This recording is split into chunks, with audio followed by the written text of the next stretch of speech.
Hi everyone, welcome back to the channel of B2E Learning. Myself Neha Agrawal and I am your zoology mentor. तो आज के lecture में बेटा हम एक बहुत ही इंपॉर्टेंट टॉपिक कंप्लीट करने वाले हैं जो कि आपने एनसीईआरटी में पढ़ा है and we are going to decode the complete topic. बहुत ही छोटा सा टॉपिक दिया हुआ है एनसीईआरटी में, बट इससे चैप्टर्स लिंक करके बहुत सारे तरह के क्वेश्चंस पूछे जाते हैं and we are going to decode each and every line that is given in NCERT. और उसके लिए हमको जितना बेस पढ़ना पड़ेगा उन लाइनों को समझने के लिए वो हम यहाँ पे आज कंप्लीट करेंगे। और हम टॉपिक जो लेने वाले हैं आज that is regulation of cardiac activity. ठीक है, आपका जो चैप्टर है body fluids and it's circulation, बेटा इसमें एक छोटा सा इंपॉर्टेंट टॉपिक दिया हुआ है। ये दिखने में तो बहुत छोटा टॉपिक है, रेगुलेशन ऑफ कार्डियक एक्टिविटी, जिसमें एनसीईआरटी में सिर्फ इतनी थ्योरी दी हुई है, बट ये टॉपिक जो है एंडोक्राइन सिस्टम से भी रिलेटेड है, हार्ट से भी रिलेटेड है और जनरल भी इसमें बहुत सारी बातें हैं जो हम कंप्लीट करेंगे और नीट पॉइंट ऑफ व्यू से बहुत ही इंपॉर्टेंट है। ठीक है, तो let's start with the topic. मैं आपको एनसीईआरटी की लाइनें अच्छे से डिकोड करवाऊंगी। पहले मैं आपको इसका थ्योरी पढ़ाती हूँ, समझाती हूँ, फिर हम एनसीईआरटी की लाइन को डिकोड करेंगे, जो कि जो मैं आपको लेक्चर बताऊंगी उससे ही क्लियर हो जाएगा। ठीक है, चलिए सबसे पहले हम बात करें बेटा आज के लेक्चर में रेगुलेशन ऑफ कार्डियक एक्टिविटी। मतलब हमें किस एक्टिविटी को रेगुलेट करना है? कार्डियक एक्टिविटी को। यानी बेटा हम हार्ट की एक्टिविटी को रेगुलेट करने वाले हैं। कार्डियक वर्ड किसके लिए यूज करते हैं? हार्ट के लिए। तो हमें हार्ट की एक्टिविटी को रेगुलेट करना है। तो तुम सबसे पहली बात मुझे ये बोलोगे कि मैम जो ह्यूमन हार्ट है, दिस ह्यूमन हार्ट, जैसा कि आपने हमें बताया था कि ह्यूमन हार्ट तो मायोजेनिक होता है। Human heart, you already know that it is myogenic। मायो मतलब बेटा मसल, जेनिक मतलब जेनरेट करने वाला, जिसमें मसल यानी कार्डियक मसल, हार्ट में जो मसल लगी है वो कौन सी मसल है? कार्डियक मसल है। कार्डियक मसल खुद ही इंपल्स जेनरेट करती है, राइट? रिमेंबर एवरीवन, हमारा जो हार्ट है दैट इज मायोजेनिक। फिर से एक बार रिवाइज भी करवा देती हूँ साथ में। मायो मतलब होता है बेटा मसल, और बच्चे हम कौन से मसल की बात कर रहे हैं? कार्डियक मसल की बात कर रहे हैं। और ये जो कार्डियक मसल वही जेनिक यानी जनरेट करती है। क्या जनरेट करती है बेटा? Cardiac muscle generates the impulse which you called action potential. Action potential generate करती है। क्योंकि ये काम हार्ट खुद कर लेता है, our heart is not dependent on the brain to generate the impulse, to generate the action potential, so that वो कंट्रैक्ट करे और ब्लड को पंप करे। उसके लिए वो हार्ट, अपना हार्ट ब्रेन के ऊपर डिपेंडेंट नहीं है कि जब मैसेज आएगा तब एक्शन पोटेंशियल जनरेट होगा, तब जाके कंट्रैक्शन होगी, तब जाके ब्लड पंप होगा। इसने खुद ही अपने लिए इम्पल्स जनरेट किया है, इम्पल्स जनरेट किया यानी एक्शन पोटेंशियल जनरेट किया है, राइट? अब ये काम इसने जो किया है एक्शन पोटेंशियल जनरेट करने का, इसकी वजह से आपने ह्यूमन हार्ट को और क्या बोला था कि ये ऑटो एक्साइटेबल है। क्या है? Auto excitable. मतलब ये अपनी एक्साइटेबिलिटी, ऑटो एक्साइटेबल यानी वो सेल जो एक्साइट हो सकती है खुद से। ऑटो मतलब खुद से।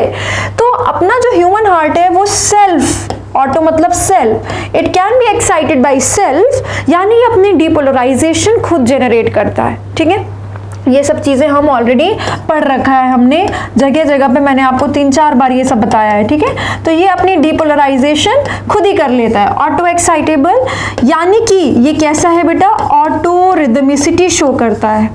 ऑटो रिदमिसिटी शो करता है। ऑटो अगेन मतलब खुद से, रिदम बनाना, रिदम बनाना मतलब हार्ट बीट बनाना, हार्ट बीट जनरेट करना यानी कि हार्ट रेट जनरेट करना। ये सब काम हार्ट अपना खुद से कर लेता है। ठीक है, ये मैंने अभी आपको इस टॉपिक के बारे में नहीं बताया है। ये जो बातें हमने पढ़ी हुई है उसको थोड़ा सा रिवाइज किया है कि जो हमारा ह्यूमन हार्ट है वो मायोजेनिक है।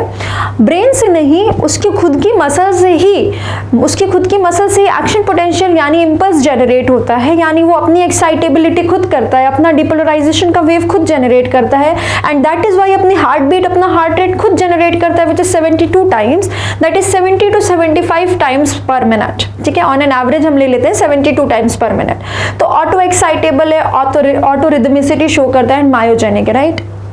But what about the emergency situation? ये सारा काम हार्ट खुद से कब कर पा रहा है बेटा?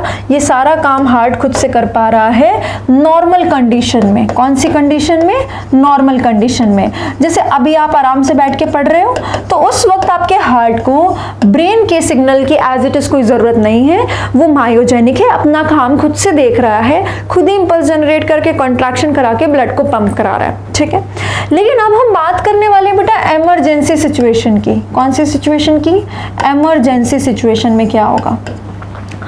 अपने हार्ट में जो एसए नोड है, अपने हार्ट में जो एसएएन है, जिसको आप एसए नोड और जिसको आप पेस मेकर कहते हो, बच्चे इसको मैक्सिमम आपको पता है, आपको ध्यान होगा, मैक्सिमम 70 to 75 टाइम्स पर मिनट, 70 to 75 टाइम्स पर मिनट इंपल्स जनरेट करने आता है, एक्शन पोटेंशियल जनरेट करने आता है, जिसकी वजह से 70 to 75 टाइम्स पर मिनट हार्ट रेट होती है हमारी।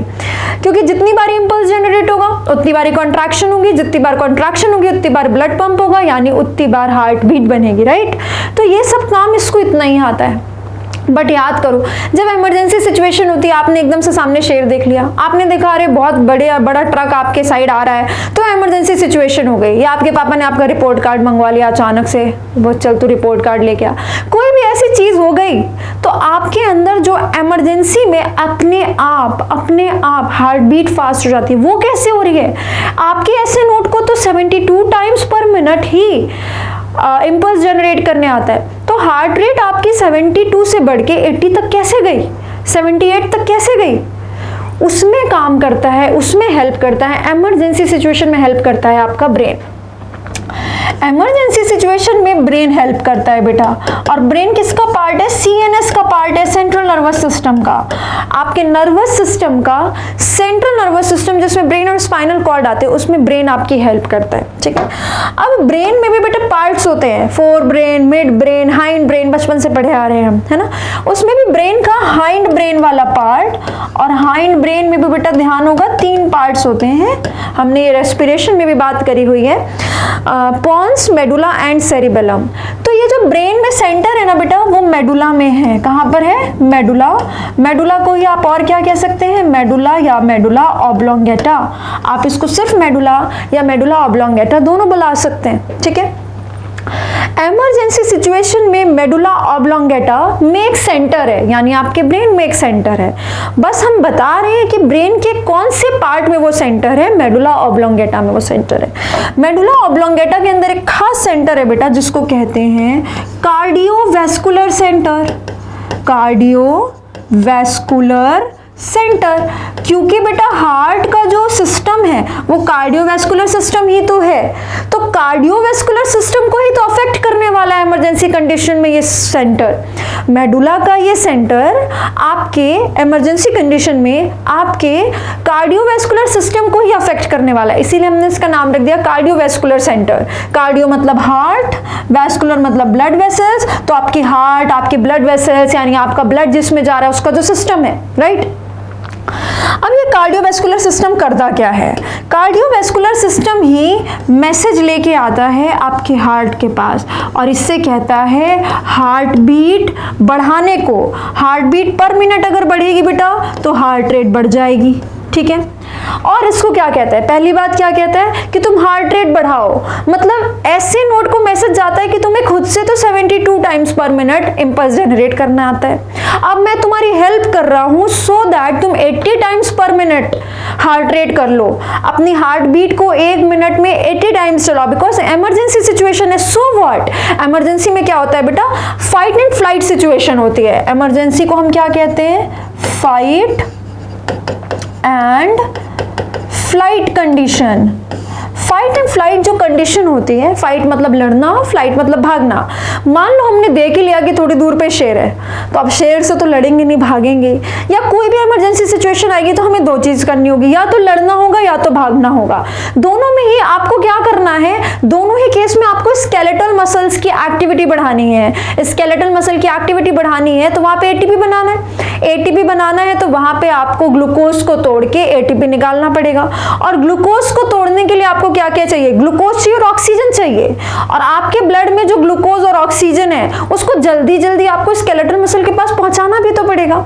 जल्दी पहुंचाने के लिए आपने क्या किया है? हार्ट रेट बढ़ाई है अपनी। समझ में आ रही है बात?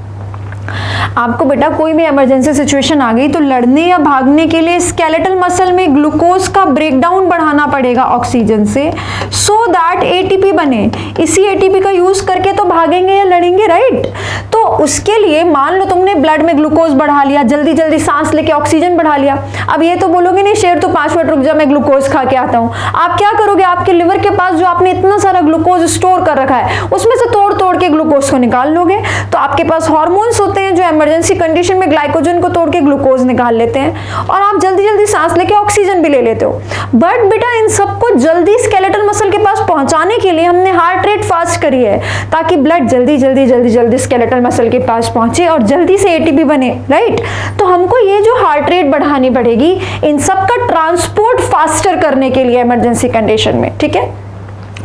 दूसरा हम और क्या बोलेंगे हार्ट को कि जो उसकी वेंट्रिकल्स हैं, हार्ट की जो वेंट्रिकल्स है ना, हम इसका कॉन्ट्रैक्शन थोड़ा और बढ़ा देंगे, इसकी स्ट्रेंथ थोड़ी और बढ़ा देंगे। उससे क्या फायदा होगा, अभी पर वेंट्रिकल पर कार्डियक साइकिल से 70 ml ब्लड बाहर निकल रहा था। एक बार इसके कॉन्ट्रैक्ट करने से एओर्टा में और पल्मोनरी आर्टरी में यानी पर वेंट्रिकल कितना ब्लड बाहर निकल रहा था, 70 ml, जिसको हम स्ट्रोक वॉल्यूम कहते हैं। स्ट्रोक वॉल्यूम रिमेंबर रिकॉल करो क्या होता है, पर वेंट्रिकल पर कार्डियक साइकिल। एक बार वेंट्रिकल्स ने कॉन्ट्रैक्ट किया तो एक वेंट्रिकल से कितना ब्लड बाहर निकला, 70 ml, that is the stroke volume, right. अब हम क्या करेंगे, वेंट्रिकल को बोलेंगे थोड़ा स्ट्रेंथ बढ़ाओ अपने कॉन्ट्रैक्शन की ताकि 70 ml से भी ज्यादा ब्लड बाहर निकले, ठीक है। तो strength of ventricular contraction is also increased। Heart rate बढ़ाया, स्ट्रेंथ ऑफ वेंट्रिकुलर कॉन्ट्रैक्शन बढ़ाया, जिसकी वजह से क्या हुआ, स्ट्रोक वॉल्यूम बढ़ गया, जिसकी वजह से स्ट्रोक वॉल्यूम अब 70 ml से भी ज्यादा है इमरजेंसी सिचुएशन में। पर वेंट्रिकल पर कार्डियक साइकिल 70 ml से थोड़ा ज्यादा ब्लड निकलेगा। कहां से आएगा ये, 60 ml ऑलरेडी पड़ा हुआ है वेंट्रिकल्स में से, उसमें से आ जाएगा। एंड बिकॉज बेटा कार्डियक आउटपुट आपको याद होगा क्या होता है, cardiac output is equal to heart rate into stroke volume. एक को भी बढ़ा देते तो कार्डियक आउटपुट बढ़ जाता, तुमने तो हार्ट रेट भी बढ़ा दी, स्ट्रोक वॉल्यूम भी बढ़ा दी, तो कार्डियक आउटपुट नहीं बढ़ेगा क्या बेटा, बढ़ेगा ना। तो यहां पर क्या हो जाएगा, कार्डियक आउटपुट भी इंक्रीज कर जाएगा, ठीक है, कार्डियक आउटपुट भी इंक्रीज कर जाएगा। ये सारे काम क्यों हुए हैं, बिकॉज कार्डियोवैस्कुलर सेंटर का ऊपर से मैसेज आया हार्ट के पास, वरना हार्ट के ऐसे नोड को तो बेटा 70 to 75 टाइम्स पर मिनट ही इंपल्स जनरेट करना आता था, बट ऊपर से कार्डियोवैस्कुलर सेंटर ने इसको हेल्प करी और इसको हेल्प करके इसकी हार्ट रेट बढ़ाई, स्ट्रोक वॉल्यूम बढ़ाई, कार्डियक आउटपुट बढ़ाया, ठीक है। देखो ये सारा काम किस सिस्टम की हेल्प से होता है, ये तो मैंने आपको भी बेसिक बताया, मैं इसको डायग्राम से एक्सप्लेन करके आपको बताती हूँ।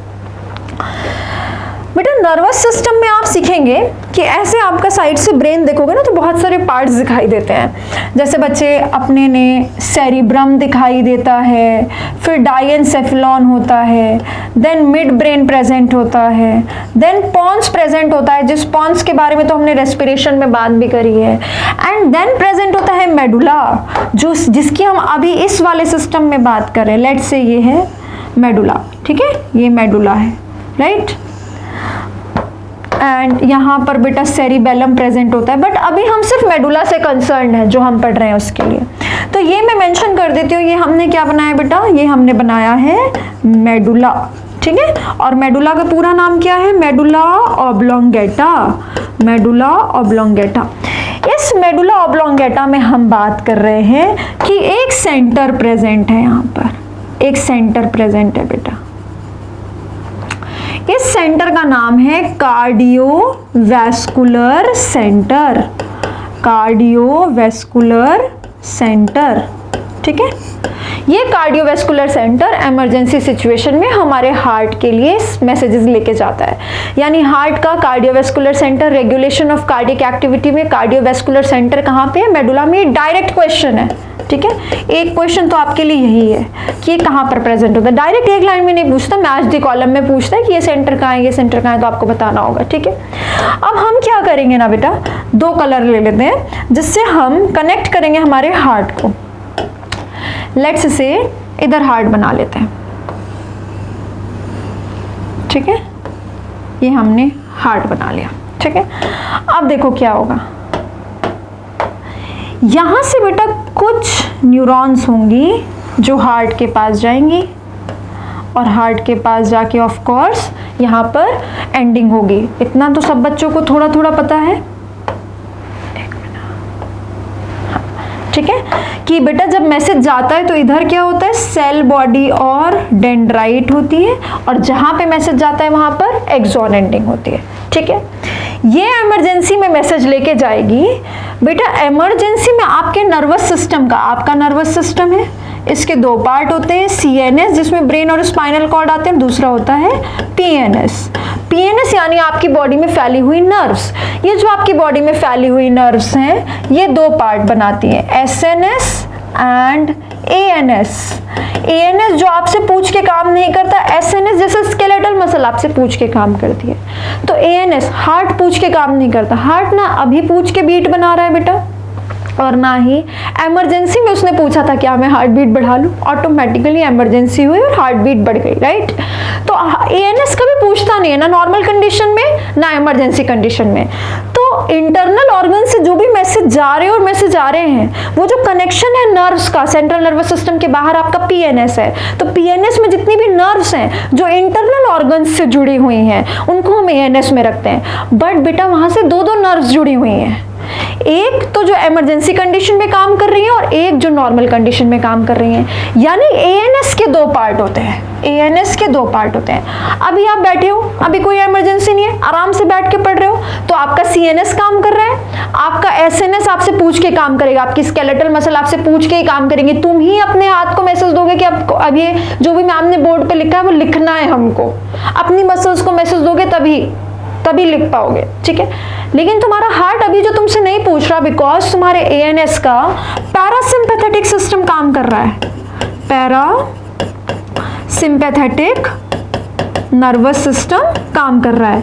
मतलब तुम्हारे बेटा इंटरनल ऑर्गन्स, तुम्हारा हार्ट, तुम्हारा लंग्स, तुम्हारा डायफ्राम, तुम्हारी एक्सटर्नल इंटरकोस्टल मसल, तुम्हारा स्टमक, ये सारा कुछ कनेक्टेड है नर्व्स से सीएनएस तक, ठीक है। वो जो कनेक्शन है वो किसका है, पैरासिम्पैथेटिक का, इंटरनल ऑर्गन्स का, जो पूछता नहीं है और अभी नॉर्मल कंडीशन में काम कर रहा है।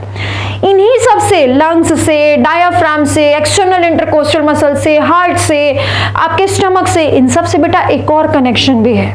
दो तरह के कनेक्शन हैं आपके ब्रेन के, एक पैरासिम्पैथेटिक का और एक सिंपैथेटिक नर्वस सिस्टम का। सिंपैथेटिक नर्वस सिस्टम का जो बेटा इमरजेंसी में काम करेगा, जो कि इमरजेंसी में काम करेगा, ना अभी पूछ रहा है ना इमरजेंसी में पूछेगा। इंटरनल ऑर्गन से ही कनेक्शन है, बट एक नॉर्मल कंडीशन में और एक इमरजेंसी कंडीशन में। इसको याद रखने में बहुत इजी है। ऐसा सोच लो कि जब डर लगता है, पापा ने मान लो मंगा ही लिया रिपोर्ट कार्ड, तो सोचोगे ना यार मम्मी आज किसी तरह बचा ले। सिंपैथी की जरूरत पड़ती है हमें, सिंपैथी की जरूरत, आपको किसी की सिंपैथी की जरूरत नहीं है। सिर्फ हम याद रखने के लिए ऐसे याद रख सकते हैं कि सिंपैथी की जरूरत हमको कब पड़ती है, जब इमरजेंसी की सिचुएशन होती है, यानी सिंपैथेटिक इमरजेंसी में, तो पैरासिम्पैथेटिक नॉर्मल में। तो अभी बताओ तुम्हारा कौन सा सिस्टम काम कर रहा है, पैरासिम्पैथेटिक। इस वक्त तुम्हारी नर्वस सिस्टम जो पूरी बॉडी में फैला हुआ है उसमें तुम्हारा सीएनएस काम कर रहा है, तुम्हारा एसएनएस काम कर रहा है और तुम्हारा पैरासिम्पैथेटिक काम कर रहा है। जब बेटा इमरजेंसी होगी तब तुम्हारा सीएनएस काम करेगा कि पापा के पास कॉपी लेके जाऊं कि नहीं, ये तुम ब्रेन से, दिमाग से सोचोगे, सीएनएस काम करेगा। चल के जाना पड़ेगा, तुम्हारा एसएनएस काम करेगा, और बिना पूछे तुम्हारी जो हार्ट रेट, ब्रीदिंग रेट सब बढ़ जाएगी, वो क्योंकि तुम्हारा सिंपैथेटिक नर्वस सिस्टम काम करेगा, ठीक है। तो इन दोनों में से एक टाइम पर एक काम करता है, सीएनएस और एसएनएस तो काम करता है, ये सोमैटिक नर्वस सिस्टम होता है। बट ये बिल्कुल इंटायरली हम अलग चैप्टर में नर्वस सिस्टम में पूरा डिटेल में पढ़ते हैं, जब हम नर्वस टिश्यू, नर्वस सिस्टम के बारे में पढ़ते हैं। थोड़ा थोड़ा मैं आपको हर चैप्टर में इसलिए बताती हूँ, सो दैट आप वर्ड्स से फैमिलियर होते रहे, और वहां पर एक आध वर्ड अगर उस चैप्टर में यूज होते हैं तो आप उसको रिलेट कर पाए। पर इसके लिए आप परेशान नहीं होंगे कि अगर आपको नहीं पता है तो आप परेशान नहीं होंगे मैम ने क्या लिख दिया इतना सारा कुछ। ये सब हम अभी सीखेंगे बेटा आगे, ठीक है। अब आते हैं, यानी इमरजेंसी में जो मैसेज गया है वो किस नर्व से गया होगा। कोई मैसेज नर्व लेके जा रहे होगे, ये जाता है बेटा सिंपैथेटिक नर्वस सिस्टम से। किससे? सिंपैथेटिक नर्वस सिस्टम की नर्व जा रही है। इसने यहाँ जाकर क्या किया, इसने जाकर बोला हार्ट रेट बढ़ाने को, स्ट्रोक वॉल्यूम बढ़ाने को, कार्डियक आउटपुट बढ़ाने को, वेंट्रिकुलर कॉन्ट्रैक्शन की स्ट्रेंथ को बढ़ाने को, इसीलिए स्ट्रोक वॉल्यूम बढ़ा है। And because heart rate and stroke volume बढ़ गए, that is why cardiac output बढ़ गया है। ठीक है, ऐसा बेटा इसने कैसे किया ये जानना चाहते हैं हम बच्चे। इसने यहाँ पर ना कुछ न्यूरोट्रांसमीटर्स निकाले हैं। इसने यहाँ पर ये जो एक्सॉन एंडिंग होती है ना, ये कुछ केमिकल्स निकालती है यहाँ पर आके, जिनको हम न्यूरोट्रांसमीटर कहते हैं। इस न्यूरोट्रांसमीटर का नाम है एड्रेनलिन। क्या नाम है? एड्रेनलिन। ठीक है, एड्रेनलिन यहाँ पर क्या कर रहा है बेटा? न्यूरोट्रांसमीटर का काम कर रहा है। जो भी नर्व्स होती है ना, न्यूरॉन्स, न्यूरॉन की एंडिंग को, जो एक्सॉन की एंडिंग होती है, वो क्या निकालती है? न्यूरोट्रांसमीटर। क्या निकालती है बेटा? केमिकल्स निकालती है, जिसको कहते हैं न्यूरोट्रांसमीटर, जो न्यूरॉन का मैसेज आगे ट्रांसमिट करने वाले। या यहाँ तक मैसेज आया, फिर एड्रेनलिन निकला, तभी तो हार्ट को पता चला अरे एड्रेनलिन आया है, हार्ट रेट बढ़ाना है, कार्डियक आउटपुट बढ़ाना है, राइट। तो ये न्यूरोट्रांसमीटर न्यूरॉन की मैसेज को आगे ट्रांसमिट करते हैं, कुछ ऐसे केमिकल्स होते हैं, और उन केमिकल्स का नाम होता है बेटा, जिसमें से यहाँ पर कौन सा केमिकल निकल रहा है? एड्रेनलिन। यहाँ पे कौन सा केमिकल निकल रहा है? एड्रेनलिन। ठीक है, चल अब क्या हुआ, इमरजेंसी सिचुएशन चली गई। अचानक से ही पापा भूल गए कि मैंने बच्चे से कॉपी भी मंगवाई थी, और पापा बाहर चले गए अपने काम पे, तुम तो बच गए। तो अब ऐसा थोड़े बेटा 1 घंटे तक 2 घंटे तक तुम्हारी हार्ट बीट फास्ट चलती रहेगी। इमरजेंसी सिचुएशन चली गई तो हार्ट बीट 80 से वापस से 72 पे आ जाएगी, राइट।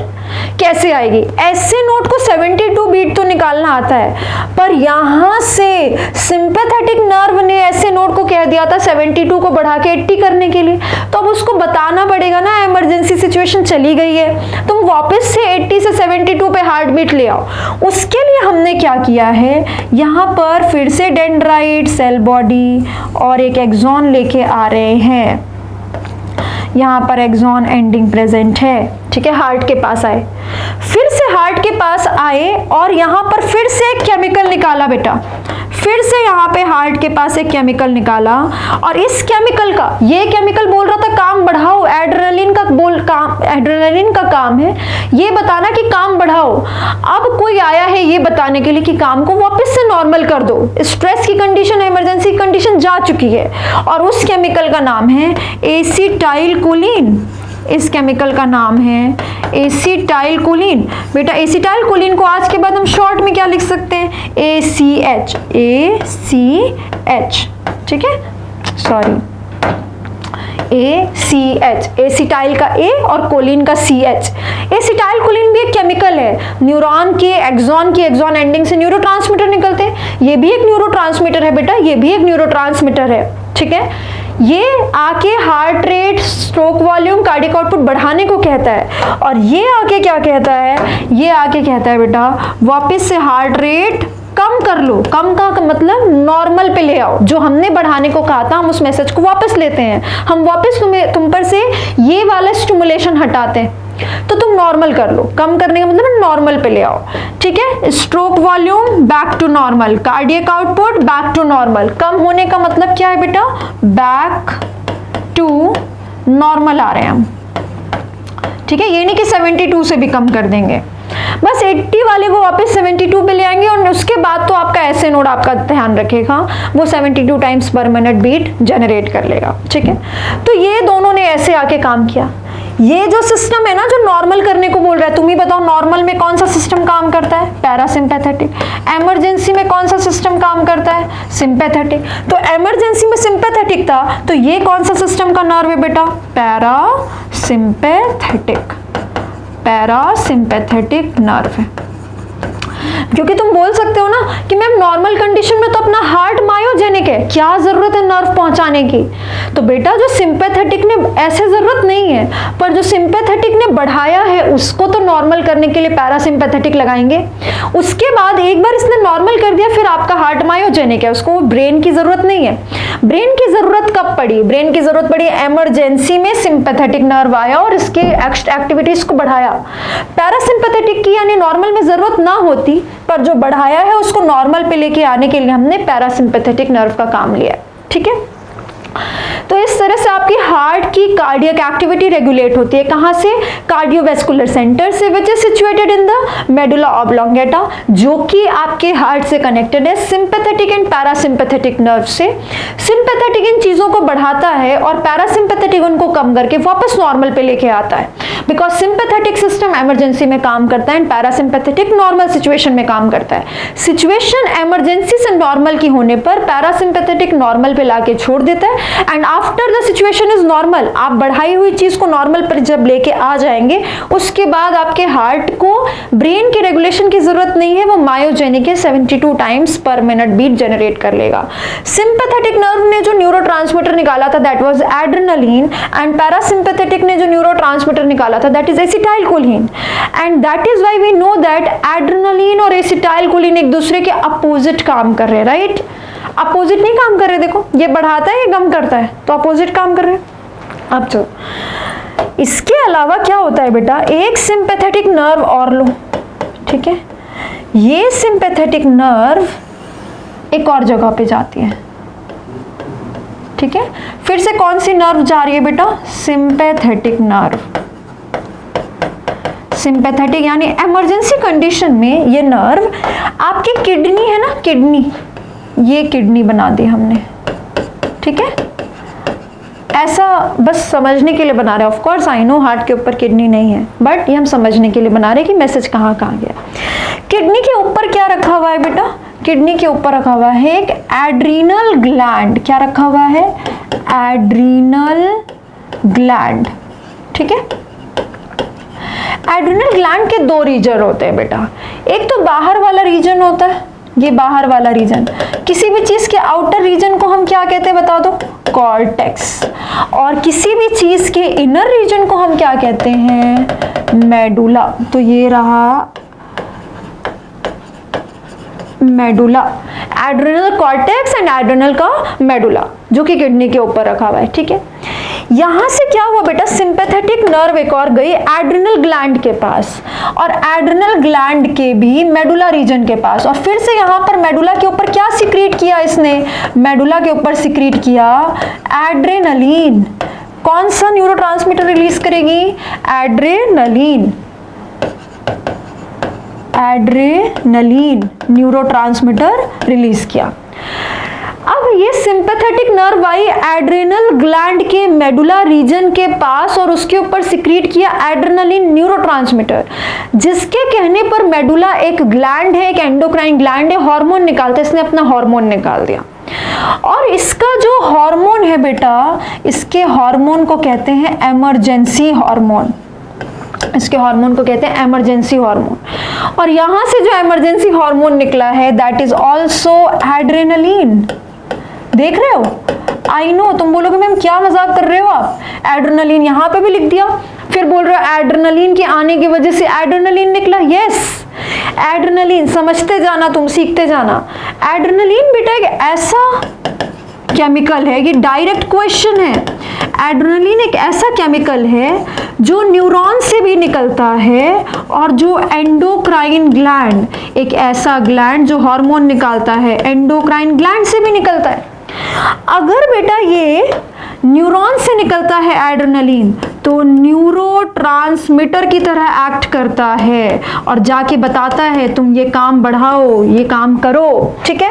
लेकिन अगर ये एंडोक्राइन ग्लैंड से निकलता है तो ये हार्मोन का काम करता है। किसका काम करता है? हार्मोन का। तो adrenaline is a chemical which acts both as a neurotransmitter as well as hormone. अगर न्यूरॉन की एंडिंग से निकलेगा तो न्यूरोट्रांसमीटर का काम करेगा, एंड अगर endocrine gland, and which endocrine gland is the source? Adrenal gland. Adrenal का भी कौन सा पार्ट बेटा? Medulla part. ये सब आपको पता है, हम एंडोक्राइन सिस्टम में डिटेल में पढ़ते हैं। पर यहां पर क्या किया एनसीईआरटी ने? एक नाम ऐड कर दिया है आपकी रेगुलेशन ऑफ कार्डियक एक्टिविटी में, एंड दैट इज व्हाई हमको थोड़ा थोड़ा बेस बनाना पड़ रहा है ताकि आप एनसीईआरटी को डिकोड कर पाए ठीक से, ठीक है? तो एड्रेनलिन अगर न्यूरॉन से निकलता है तो न्यूरोट्रांसमीटर का काम करेगा, एंड एड्रेनल मेडुला से निकलता है तो हार्मोन का काम करेगा। यानी एक ऐसा केमिकल है जो कि न्यूरोट्रांसमीटर की तरह भी एक्ट करता है एंड एक हार्मोन की तरह भी एक्ट करता है। डायरेक्ट क्वेश्चन है, ठीक है। अब क्या होता है, ये एंडोक्राइन ग्लैंड एड्रेनल मेडुला जो है ना बेटा, दो हार्मोन्स निकालता है। ये एड्रेनल मेडुला ये चीजें अच्छे से सीख लो, आपको 2-3 चैप्टर्स में हेल्प करने वाली हैं ये, और चैप्टर लिंक करके जब क्वेश्चंस पूछे जाते हैं उसमें हेल्प करने वाली हैं। एड्रेनल मेडुला बेटा जो हार्मोन्स निकालता है उनको हम कहते हैं इमरजेंसी हार्मोन्स। कौन से हार्मोन्स निकालता है? Emergency hormones. बच्चे ध्यान करो, इमरजेंसी क्या होती है? इमरजेंसी मतलब 3F कंडीशन, जिसमें क्या क्या आता है? Fear, fight and flight. मतलब जब आपको डर लगेगा तो या तो आप लड़ोगे या तो भाग जाओगे, ठीक है। एंड इसीलिए इमरजेंसी हार्मोन्स को फाइट एंड फ्लाइट हार्मोन्स कहते हैं। क्या कहते हैं? Fight and flight hormones. तो एड्रेनल मेडुला इमरजेंसी के कंडीशन में इमरजेंसी हार्मोन्स निकालता है जिसको हम फाइट एंड फ्लाइट हार्मोन्स कहते हैं। और ये दो हार्मोन होते हैं, ये दो हार्मोन निकालता है, यानी दो तरह के इमरजेंसी हार्मोन, दो टाइप के फाइट एंड फ्लाइट हार्मोन्स निकालता है। एक का नाम तो एड्रेनलिन आपको पता चली गया, और दूसरे का नाम है नॉर एड्रेनलिन। दूसरे का नाम है नॉर एड्रेनलिन, ठीक है। अब तुम सोचोगे कि लगता है ये दोनों एक दूसरे के अपोजिट काम करते हैं। No, both are emergency hormone. दोनों हमको इमरजेंसी से कोप अप करने के लिए हेल्प करेंगे। दोनों हार्ट रेट बढ़ाएंगे, ब्रीदिंग रेट बढ़ाएंगे, स्वेटिंग कराएंगे, प्यूपिलरी डायलेशन कराएंगे, गूज बम्स आएंगे, ये सारी चीजें ये दोनों करते हैं। So both are acting same, they are not opposite to each other, they are not antagonistic to each other, ठीक है। बस नाम से ऐसा लगता है बेटा, अलग नहीं है ये। एड्रेनलिन का ही दूसरा नाम है बेटा एपिनेफ्रीन। एपिनेफ्रीन को ही हम एड्रेनलिन बुलाते हैं, और नॉर एड्रेनलिन का ही दूसरा नाम है नॉर एपिनेफ्रीन। नॉर एपिनेफ्रीन, ठीक है। सो एड्रेनल मेडुला से इमरजेंसी हार्मोन आते हैं, fight and flight hormone, adrenaline या एपिनेफ्रीन, एंड नॉर एड्रेनलिन और nor epinephrine, and they both are not antagonistic to each other, they are doing the same functions in emergency condition। And बेटा आपको पता है इन दोनों के पास ही एक कैटेकोल नाम की रिंग होती है, कैटेकोल नाम की रिंग होती है, ठीक है, एक स्ट्रक्चर होता है। प्लस बेटा ये दोनों ही अमीन है बाय नेचर। हर हार्मोन की नेचर होती है कि भाई वो पेप्टाइड है, प्रोटीन है, अमीन है, फैट है, स्टेरॉइड है, क्या है वो, तो ये दोनों अमीन होते हैं, ठीक है। अमाइनो एसिड इनकी नेचर होती है, अमीन का ही डेरिवेटिव होते हैं, अमाइनो एसिड का ही डेरिवेटिव होते हैं, and that is why they both are called as catecholamines. इसीलिए हम इन दोनों को ही क्या कहते हैं? कैटेकोलामाइन। देख रहे हो आपको कितनी चीजें जानने को मिल रही हैं सिर्फ इसके बारे में। आपके पास बॉडी में इमरजेंसी कंडीशन में दो हार्मोन्स आते हैं, emergency hormones, fight and flight hormones, both are called as catecholamines, क्योंकि दोनों में ही कैटेकोल रिंग होती है और दोनों ही बाय नेचर अमीन होते हैं, अमाइनो एसिड का डेरिवेटिव होते हैं, ठीक है। वो दो हार्मोन कौन से हैं? Adrenaline also called as epinephrine and nor adrenaline also called as nor epinephrine, and they both are not antagonistic, not opposite to each other, ठीक है। और ये दोनों ही कैसे आएंगे? एड्रेनल ग्लैंड के सिंपैथेटिक स्टिमुलेशन से आएंगे, क्योंकि इमरजेंसी में आपका कौन सा सिस्टम काम करता है बेटा? स्टिमुलेट कौन करेगा? Sympathetic nervous system. तो एड्रेनल ग्लैंड के सिंपैथेटिक स्टिमुलेशन से ये रिलीज होंगे। इनफैक्ट आपको ये जरूर पूछा जाता है कि एड्रेनलिन किसके एंटागोनिस्टिक है? तुम ही देखो ना यहाँ पर, एड्रेनलिन तो बेटा एसिटाइलकोलिन के एंटागोनिस्टिक है। सो adrenaline is antagonistic to acetylcholine। ACH क्या है? acetylcholine। Why is it so? Because adrenaline किससे आया है बेटा? सिंपैथेटिक इमरजेंसी वाले नर्वस सिस्टम से, और acetylcholine किससे आया है? पैरासिम्पैथेटिक, पैरासिम्पैथेटिक नर्व से, यानी नॉर्मल वाली कंडीशन से। इसमें हार्ट रेट ज्यादा, हार्ट रेट कम, स्ट्रोक वॉल्यूम ज्यादा, स्ट्रोक वॉल्यूम कम, कार्डियक आउटपुट ज्यादा, कार्डियक आउटपुट कम। एक्चुअली क्या होता है? सिंपैथेटिक सिस्टम पैरासिम्पैथेटिक सिस्टम से एंटागोनिस्टिक होता है। ये क्रॉस जो लगाते हैं ना, इसका मतलब होता है एंटागोनिस्टिक। इससे हम दिखाते हैं एंटागोनिस्टिक। एंटागोनिस्टिक का मतलब होता है अपोजिट। तो नॉर्मल कंडीशन में जो चीजें हो रही है वो इमरजेंसी से अपोजिट है, इसीलिए पैरासिम्पैथेटिक सिंपैथेटिक से अपोजिट है, एंड इसीलिए एसिटाइलकोलिन एड्रेनलिन से अपोजिट है, एंटागोनिस्टिक काम कर रहा है, और एड्रेनलिन और नॉर एड्रेनलिन एक दूसरे से अपोजिट काम नहीं कर रहे हैं। And in this way your heart activity is regulated and as well as adrenaline is release. अब ये हार्मोन करता क्या है, ये एड्रेनलिन हार्मोन निकल गया, ये हार्मोन निकल के क्या करेगा बेटा, देखो यहीं पे आपको बताती हूँ, ये चीजें हटा देती हूँ जो आपको बेसिक सा सिखाया था ना, न्यूरॉन से न्यूरोट्रांसमीटर निकलता है, आपके नर्वस सिस्टम के कितने पार्ट होते हैं, ये मैं नेक्स्ट पेज पे लगा देती हूँ।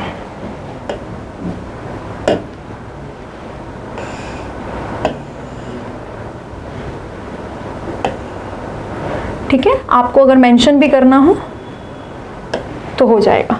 ठीक है, लाइन खींच देते हैं यहाँ पर, राइट।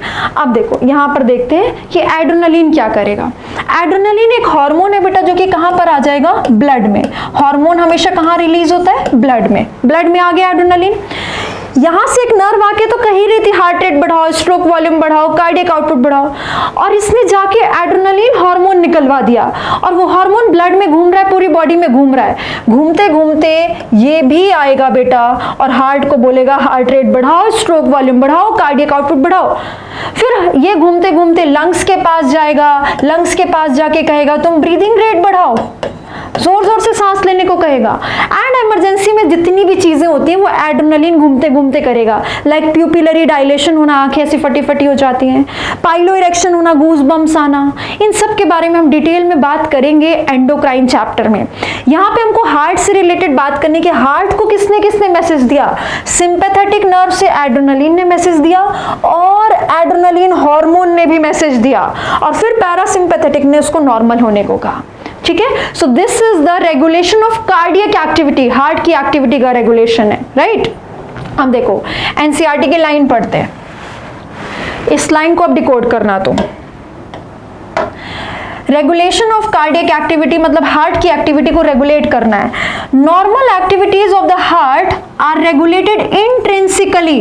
इंट्रिंसिकली मतलब कोई एक्सटर्नल फैक्टर नहीं चाहिए, हार्ट मायोजेनिक है ना बेटा, इसलिए इंट्रिंसिकली ऑटो रेगुलेटेड होती है। ठीक है, that is auto regulated, that is मतलब दैट मीन्स, समझ रहे हो, इसका मतलब ये है कि ये ऑटो रेगुलेटेड है by specialised muscles, that is nodal tissue. जो नोडल टिश्यू हमने पढ़ा हुआ है, जिसमें हम अभी नाम ले रहे थे बार बार SAN का, SA node which is the pacemaker, उसके बाद आता है AV नोड, फिर आता है AV बंडल, एंड देन आते हैं परकिंजे फाइबर्स जो मिलके इसको रेगुलेट करते हैं। और आपको ये भी पता है ये जो नोडल टिश्यू है वो क्या है, स्पेशलाइज्ड मसल है। कौन सी muscle, of course cardiac muscle. Cardiac muscle में से ही कुछ स्पेशल होके क्या बना लेती है, नोडल टिश्यू बना लेती है। And hence the heart is called as myogenic. Myogenic अभी आपको मैंने बताया, मायो मतलब मसल, जेनिक मतलब जनरेट करना, इंपल्स खुद जनरेट करती है।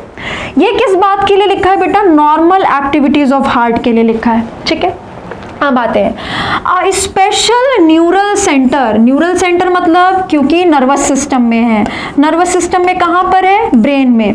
ब्रेन में कहाँ है, हाइंड ब्रेन के मेडुला में, इसीलिए हम इसको क्या बोलेंगे, न्यूरल सेंटर बोलेंगे।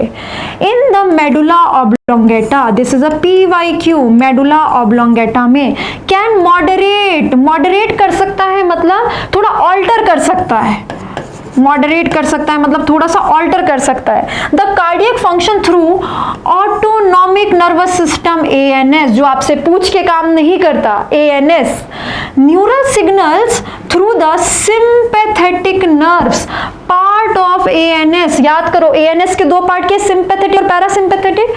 ANS ने न्यूरल सिग्नल दिया किसके थ्रू बेटा, अब सिंपैथेटिक नर्व्स के through.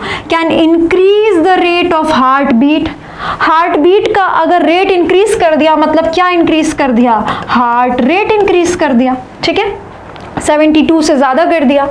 The strength of ventricular ventricular contraction, strength बढ़ा दी, and thereby the cardiac output. अगर वेंट्रिकुलर कॉन्ट्रैक्शन की स्ट्रेंथ बढ़ाओगे तो स्ट्रोक वॉल्यूम बढ़ गया, बेटा स्ट्रोक वॉल्यूम बढ़ गया तो कार्डियक आउटपुट भी बढ़ जाएगा। अगर हर बार हर कार्डियक साइकिल में 70 ml से ज्यादा ब्लड निकल रहा है तो 1 मिनट में भी तो 5 लीटर से ज्यादा हो जाएगा, and thereby the cardiac output. समझ रहे हो? अब इस देयर बाई वर्ड को पकड़ो, जहां पर भी ऐसे वर्ड्स मिले हमको एनसीईआरटी से potential AR question, potential assertion reason question मिलते हैं, ठीक है। तो देयर बाई इसलिए तो कार्डियक आउटपुट बढ़ता है क्योंकि रीजन में क्या आना चाहिए, strength of ventricular contraction increase हो गई है।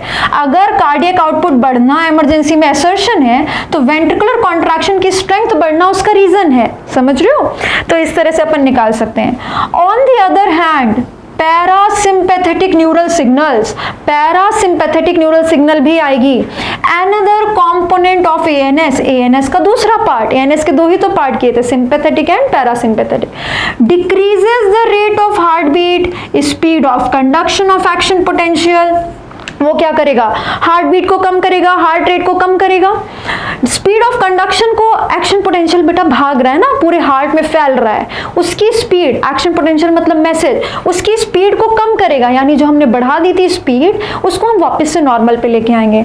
And thereby the cardiac output, thereby again potential AR question, cardiac output कम क्यों होता है, because speed of conduction of action potential is decrease कर देते हैं, ठीक है, किससे, पैरासिम्पैथेटिक से। अब लास्ट लाइन पढ़ो, adrenal medullary hormones, adrenal medulla के hormones can also increase the cardiac output.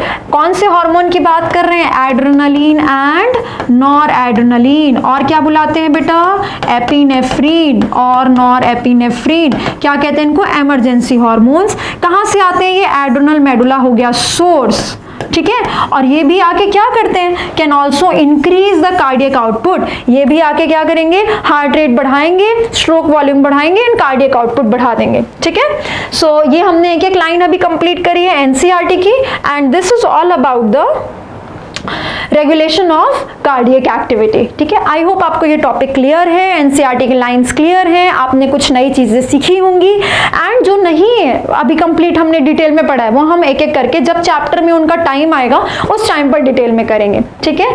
फिर मिलेंगे बेटा एक नए टॉपिक के साथ। Thank you so much everyone.